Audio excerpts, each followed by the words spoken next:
Magandang hapon mga kabay. So meron po akong approved repair dito mga kabay, 39187. 8200 is yung model nito mga kabay. Ang papalitan lang po cord protector, bearing 608, 607 tsaka sleeve. Yan lang po ang ikakabit natin mga kabay. So tara, samahan nyo po ako. So yan mga kabay, kakabit ko na po yung bearing sa harapan, yung 608. Ayan. Tapos yung pinion, syempre yung nut.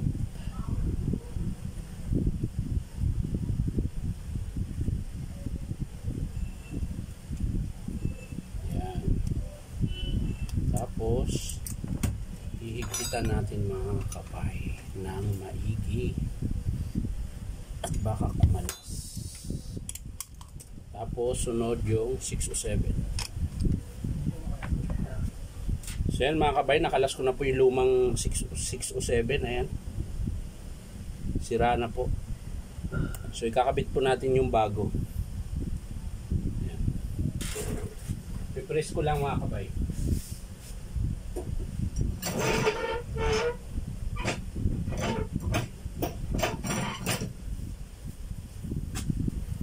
So yan mga kabay, na-press ko na po. So ikakabit na natin yung sleeve na bago. Ayan.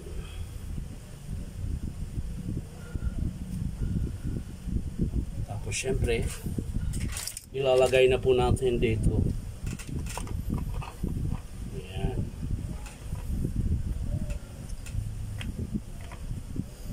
Ayan.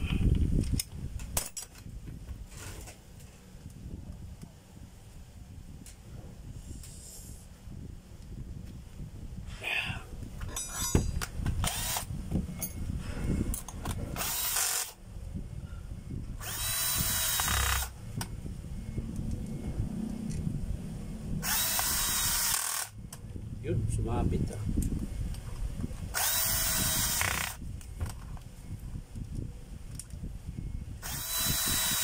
Yan.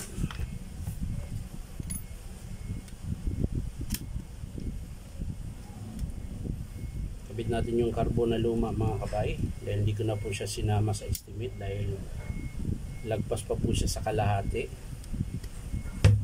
Yan.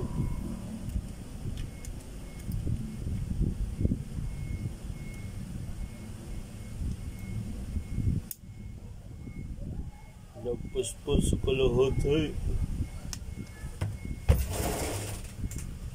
So ayan mga kabay, bago natin isara mga kabay, titesting muna. So ayan mga kabay, nakasaksak na po yan. Titesting po natin.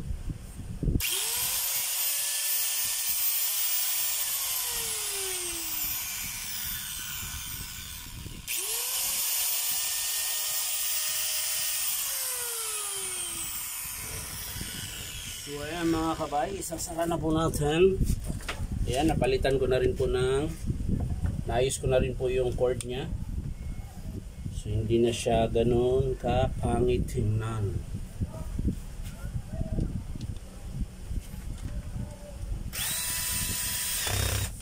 So yan, ayos na mga kabay.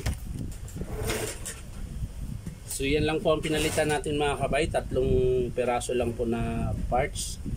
Sleeve tsaka 607 at 608. Ayan.